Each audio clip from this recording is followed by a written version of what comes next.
course, that's the huge problem with the threat of a tax cut expiring. I mean, the Tax Cuts and Jobs Act of 2017, it was a once in a generation tax reform package.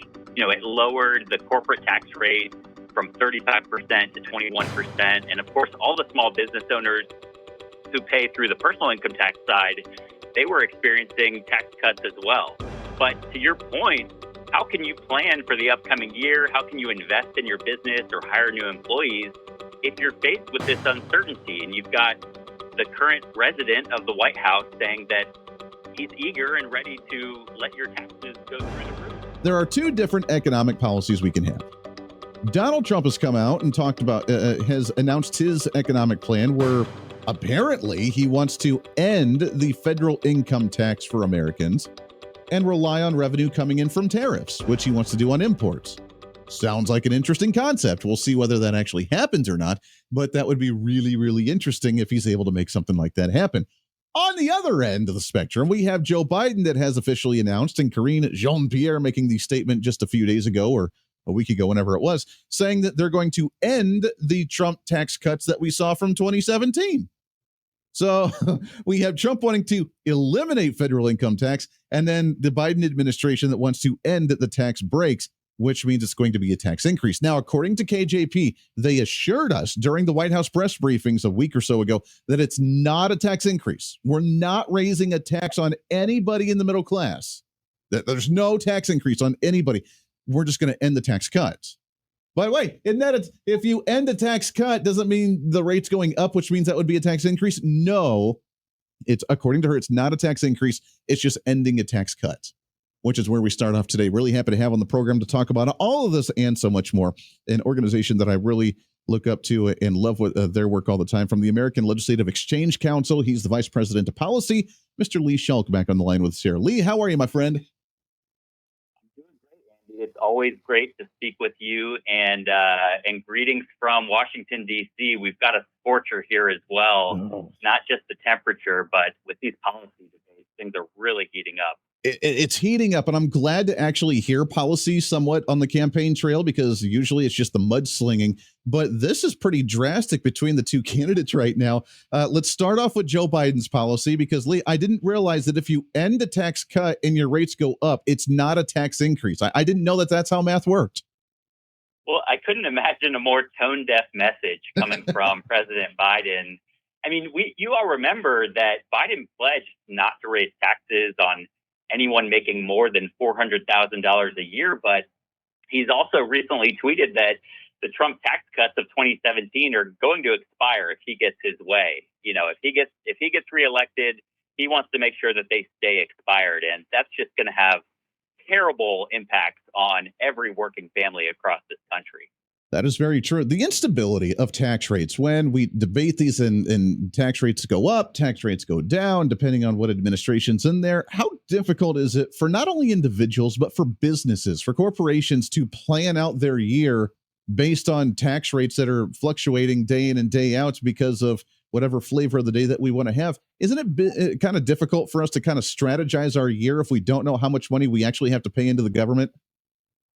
Well, of course, that's the huge problem with the threat of a tax cut expiring. I mean, the Tax Cuts and Jobs Act of 2017, it was a once in a generation tax reform package. It lowered the corporate tax rate from 35% to 21%. And of course, all the small business owners who pay through the personal income tax side, they were experiencing tax cuts as well. But to your point, how can you plan for the upcoming year? How can you invest in your business or hire new employees if you're faced with this uncertainty? And you've got the current resident of the White House saying that he's eager and ready to let your taxes go through the roof. Yeah, it's pretty wild. But yet they continue to reiterate that they pledge not to raise taxes and that it's not a tax increase when these rates go up. I was actually surprised when the media tried to call out KJP on that issue, and she just kind of doubled down and didn't give a whole lot more information. But American people can see this, right? They can see that if a tax cut ends, they're going to see higher tax rates. And that's not a good campaign platform to run on, is it? No, of course not. And I mean, you can run the numbers. The White House can run the numbers, and it's obvious. I mean, I was just doing a couple calculations. let's say you're married with 3 kids, you make 200,000 a year. You're going to see a $7,400 tax increase. Wow. But let's say that you're a single parent with 2 kids making $50K a year, you're going to see a $1,400 tax increase. So across income levels, whether you're married or single, if you've got kids or not, you're going to get hammered by President Biden's plan. Yeah. And again, that's just a huge violation of his original promise, not to raise taxes on working families. Like I said, this was a once in a generation tax cut package. It was a $1.5 trillion tax cut, but we also saw incomes rising across the country. We saw record employment levels. It was just phenomenal across the board before we headed into the pandemic. And so, for our middle and working class American taxpayers who enjoyed real tax relief at the federal and state level, thanks to President Trump's tax cut plan, we're in for a rude awakening if these are allowed to expire at the end of 2025. Oh yeah, that's a major hit. While it's already 3 times more expensive to go grab food or to fill up your gas tank, someone making 50 grand for their family trying to provide, and $1,500 is a lot of money for someone when they're already scraping by, having to work 2 jobs probably just to kind of maintain on that front. Let's flip over to the other side, though, with Donald Trump's latest proposal of just ending federal income tax altogether and getting revenue into the government by doing strictly tariffs on imports. Lee, is that even possible? Can we do something like that?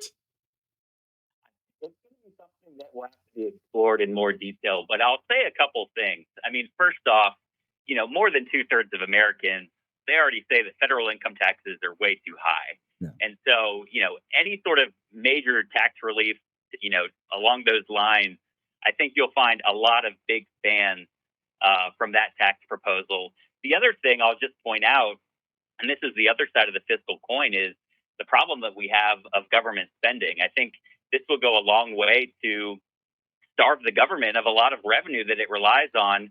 Washington, with these tax increases, it's truly a refusal to get spending in check. I mean, Washington last year collected $4.4 trillion in tax revenues, and that's up over $2.7 trillion from a decade earlier. So it's obvious Washington certainly doesn't have a revenue problem, but a spending problem. And, with the national debt surging towards $35 trillion, it's this government spending that's really driving this awful inflationary environment that we find ourselves in. And you nailed it a second ago. Our families, our neighbors, we're getting just crushed by gas prices, groceries, and mortgage rates. I mean, the last thing that we need right now is a tax increase. I think we need more tax relief. Yeah, we do need more tax relief. That would be, I don't want to get excited because it sounds like a pipe dream for him to say something like we're going to end federal income tax and focus on tariff imports. Because you're right, it would really cut off a major, probably the majority of the tax revenue at the federal level, which would force them to reevaluate their budgets, reevaluate their spending habits, and probably even close down or at least drastically minimize many of the federal agencies, which again is a pipe dream that so many conservatives want to see. But it seems like every time it seems such a far-fetched fantasy because we've never seen anything like that. We've never seen a federal agency actually go away or downsize once it's been created. It never goes away. It's just kind of like now just part of the fabric of society. And it's a bit frustrating, but man, this could open up a Pandora's box if he actually advocates for this. It's just trying to get other members of Congress and other leaders in government to actually be on board with that. And I think that would be a challenge to make happen. Yes, I mean, to your point, the federal bureaucracy it's become the fourth branch of government of, all of these unelected bureaucrats. And so it's important for us to figure out ways to cut through that red tape, shrink the size of the federal bureaucracy. I mean, one thing is clear, no matter who is getting their second term in the White House, we're going to see a more aggressive agenda. And so I think the question becomes, if President Biden gets his way, we're just going to see more of big government spending, government growth, government bureaucracy. But it'll be interesting to see what a second Trump administration could do to really shrink the size of government.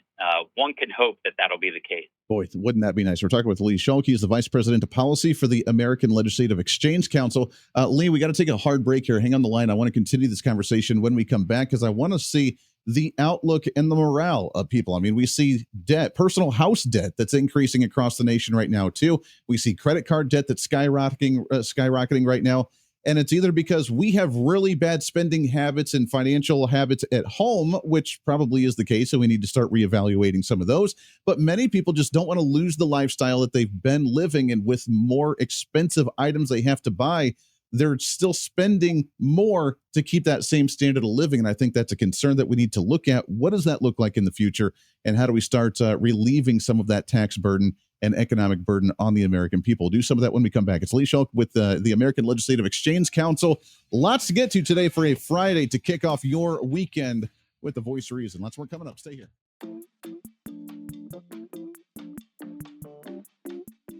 Back into it, 24 minutes past the hour here on a Friday episode of The Voice of Reason. So great to have you along for the ride.